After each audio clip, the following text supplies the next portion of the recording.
Hello again, and welcome back for day 3 of how to embody your authentic confidence.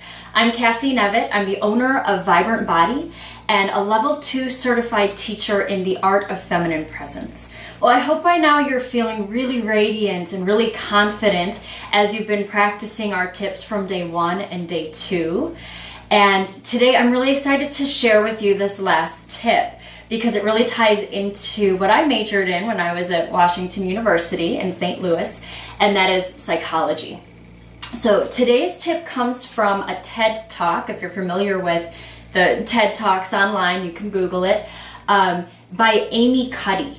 And Amy Cuddy is a social psychologist at Harvard, and this study is looking at body language and how our body language not only affects, of course, the signals that we know it gives off to other people and the way that they read that and the way that they judge us based on our body language, but she takes it and looks at how does our body language signal to ourselves how we're going to feel, how confident we are, and then, of course, how we come across.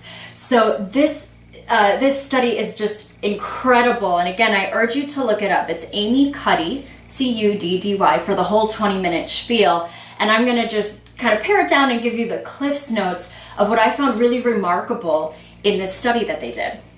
So they're looking at powerful individuals, powerful people, have high levels of testosterone, which is the dominance hormone, and low levels of cortisol, the stress hormone. So if you think about it, if you have the most dominant person or animal in a population, you don't want that individual to be someone that's highly stress reactive. You want them to be able to stay cool under pressure. So high testosterone, high dominance and assertiveness, and low cortisol is what we're looking for in a really powerful individual.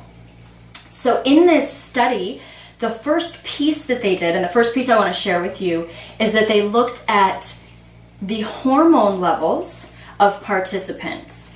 And the differentiating factors that they had in the experiment is that one group of participants was asked to hold what we call a high power pose. Now, a high power pose just mirrors what we see people and animals doing naturally when they're dominant, when they're a high powered individual. And that's that they make themselves big, right?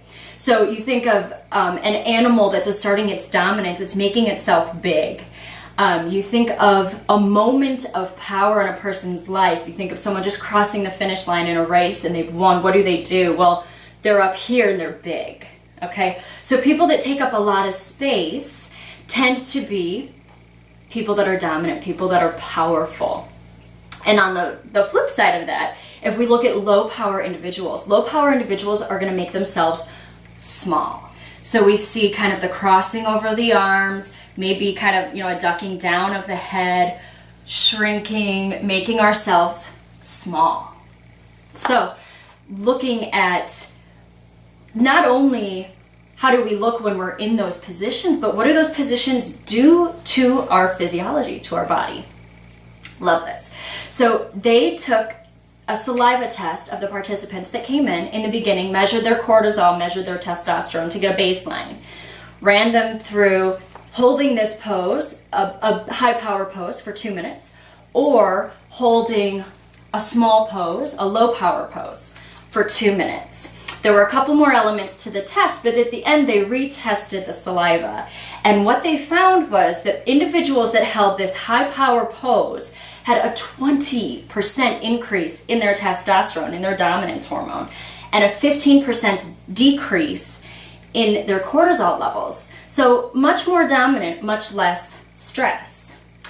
On the flip side, when they did the same test with low power poses for 2 minutes, individuals had a 10% decrease in their testosterone, 25% increase in their cortisol, so much more stress with that higher cortisol level, and much less dominant and sort of powerful with that drop in testosterone. Incredible, right? So just knowing that is hugely powerful. Before you go into a challenging situation, just think about, okay, are you on your smartphone? Are you sitting down? Are you cross-legged? And are you here making yourself really small? Is there a place that you could go, maybe run into the bathroom before an interview instead of sitting out in the waiting room and spend 2 minutes being here? You can modify that, just thinking of any way that you can open your body up, make yourself big, knowing the profound difference that's going to make in your body's chemistry and how you feel in your confidence. The other piece of this study that I loved is that they took this into the real world. So, okay, your chemistry changes, but how can we apply that into situations? So for you, this might be a dating situation, a blind date, or a second or third date with somebody you're interested in. It might be getting up in a networking group and sharing your elevator pitch. It might be going into a job interview. And the one that they found people could relate to is the job interview. So Amy Cuddy and her researchers set up a mock job interview, made it very stressful, and recorded it. The difference is, again, they had half of the participants did a high power pose, half of them did a low power pose 2 minutes before for 2 minutes before they went into the job interview.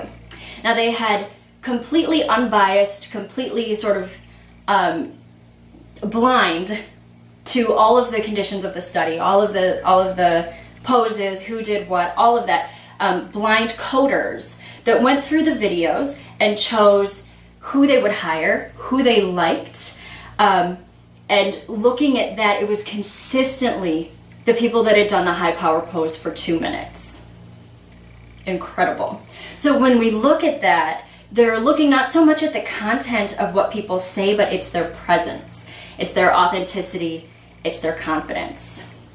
So with these practices, with these 3 tips, we're looking at not convincing others that our body language is right and that we look confident, but it's really to convince ourselves that this is okay and we can feel good and we can think clearly and really be present when we're in those situations that challenge us. So I really hope you've learned from this. I hope you find this to be helpful. Practice, work these things into your life, and I'd love to hear how it goes for you. You can leave a comment down below.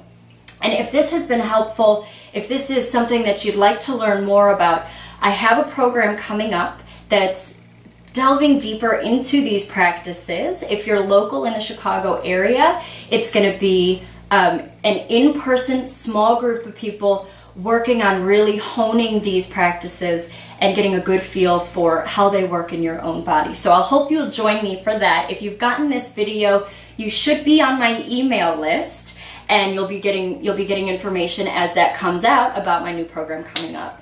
So take these practices with you, keep working on them, keep increasing your confidence, increasing your radiance, and I hope that it helps bring you lots of success, lots of new attention to your job, your causes, all of the things you're doing in this world that matter most. Thanks so much for watching, and I'll talk to you soon. Bye.